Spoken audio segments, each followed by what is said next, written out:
NCIS is one of the most popular TV shows, and it's easy to see why. The show is filled with suspense, drama, and plenty of action. But how accurate is NCIS, and will it ever end? Well, these questions have been on the minds of many fans for years. Stick around, and we'll have a fun session to answer these questions. First up, what is NCIS like? NCIS is the investigative entity within the Department of the Navy, responsible for major criminal investigations involving Navy and USMC equities, service members, and affiliated civilian personnel, routinely investigating the crimes of homicide, rape, sexual assault, child physical and sexual abuse, burglary and robbery, larceny of government and personal property, and aggravated assault, is what the official government website tells us. Counterterrorism, cybercrime, and economic crime are additional core mission areas. Regarding the Navy and Marine Corps, NCIS is the only agency with authority over these subjects. NCIS is a relatively small agency with only 2 special agents working in its actual New Orleans office, despite having hundreds of subordinate offices and field offices worldwide, including Italy, Japan, and Singapore, all of which hint at future installments in the franchise. But that's not exactly what it's like on TV, is it? Up next, what is the TV version of NCIS? As much as we all love to watch Gibbs and the team solve cases and crack jokes, let's be real here. The show is not exactly a shining example of accuracy regarding the inner workings of the Naval Criminal Investigative Service. On TV, NCIS will work with high-end agencies like the FBI, Homeland, or Narcos. One particular core mission area is the fast track to the gunfights and explosions in those shows, homicide.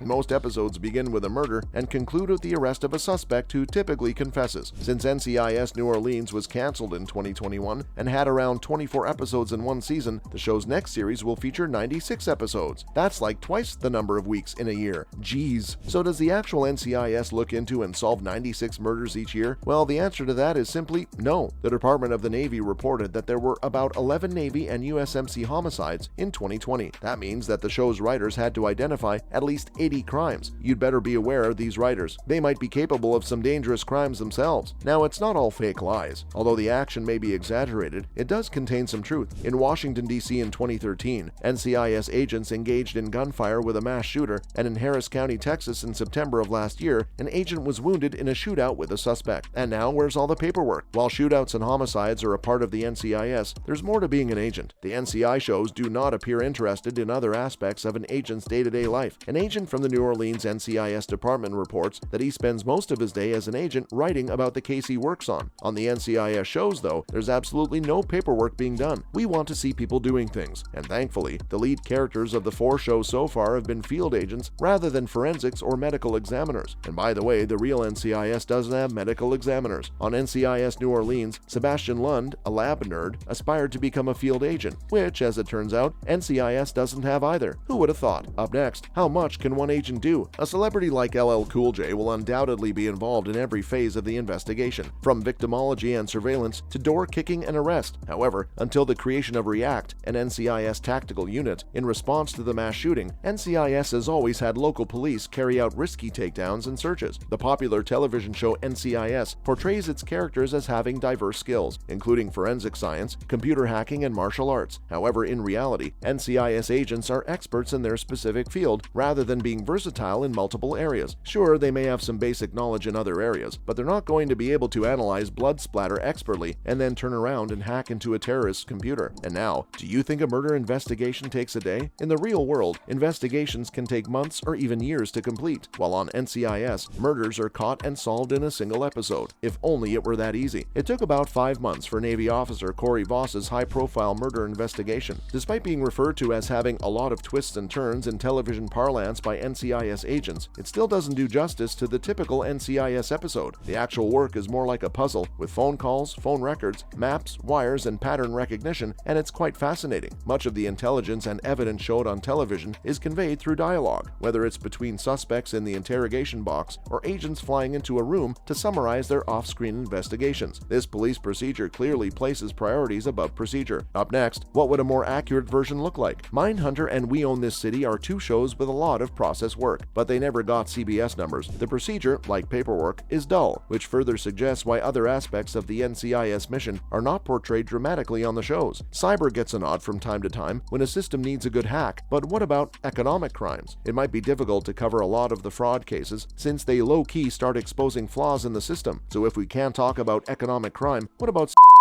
It's the Don's second most common crime after drugs. On Navy ships, the risk of is the highest of all military branches. A briefing given by the Department of Defense revealed that 28% of female and 12% of male sailors had experienced and 1 in 3 women had experienced retaliation after speaking out. While the NCIS franchise isn't interested in criticizing the military, this is an epidemic failure of an American institution. Sean Murray and Wilmer Valderrama were among the cast members invited to tour a Marine Corps base in 2017. Real agents have always served as technical advisors on NCIS, like the late Dwayne Swear, who inspired Scott Bakula's character Dwayne Pride. And now, can we expect a change in the NCIS formula? The authors of a report that summarizes a 2021 RAND report in the U.S. military use sharp language in the very first paragraph that ought to be delivered directly to CBS. The current state of prevention for these problem behaviors within the services ought to be the primary focus of efforts to reduce rates of and rather than merely responding to them. Strategies for that prevention are discussed in the report itself, but they have yet to be portrayed on NCIS. How are they possible? In NCIS New Orleans, when the mayor appointed a think tank to study police reform, the show was eventually canceled. Although it is instructive that the writers only addressed systemic failure when there was nothing to lose, the show's cancellation was probably because of low ratings. In the end, NCIS's inaccuracy begins with its excessive focus on homicide, which results in an excessive depiction of solved murders. In NCIS and the rest of CBS's catalog, the police are portrayed as unmistakably heroic. This characterization was once stale, but it has become increasingly belligerent in the face of activist opposition. The American police procedural, with its pathological need to mythologize justice at the expense of discussing crime prevention, is the problem with NCIS. Is it possible that we are uninterested in the larger forces that cause crime because we cannot arrest or kill them? Neither NCIS nor the work of the RAND Corporation or the ACLU is dramatic enough for television. They will have to do a lot more to impress us. Now we've talked all about the inaccuracies of NCIS. That's when the next question pops up. Will we ever see the end of these agents? Will we ever see the end of NCIS? Up next, should Season 20 be the end of NCIS? If you'd time travel back to 2020 and asked us this question, we would have said that Mark Harmon's final appearance as Leroy Jethro Gibbs would have meant an ending of the show. In Season 19, Episode 4, however, Harmon left the show, leaving Gibbs behind in Alaska after wrapping up a case. Despite his absence, the series has continued to be a success. It is still a success, even though the ratings have decreased. Whether Timothy McGee, played by Sean Murray, and the team's most senior agent would take over was the focus of the drama, and we all remember he made the decision not to. Alden Parker, played by Gary Cole, was a transfer from the FBI who assisted Gibbs while he was technically a fugitive. He became the team's new leader. Jessica Knight, played by Katrina Law, left the show after Emily Wickersham left in Season 18 due to a tragedy involving her React team. A lot sure did change. Regardless, NCIS has been handling its post-Gibbs era in the best possible way. This has allowed the show to investigate what his departure means for those he left behind, especially Nick Torres, who has been in therapy. Yes, we get it, the show has changed, especially in light of the other cast changes that have occurred over the years. But that doesn't mean we won't be okay, considering the episodes from the past year have reassured us that a post-Gibbs era might not be the worst thing ever. The team still has a lot of cases to solve, new backstories to learn about with the additions, and new places to explore with everyone. All of this makes each week's hour of television worth watching. The producer of the show, Stephen D. Binder, talked about how he can never see NCIS coming to an end. We get you, Mr. Stephen. It's hard to let go of things that have been around for so long. Cue the tears and sobs. However, just like every other show, NCIS cannot last forever. Sigh. Even though we believe that Season 20 won't be its final, when is it a sign that it's time to say goodbye? Since Murray is the only remaining team member who played a significant role in Season 1, we would make the case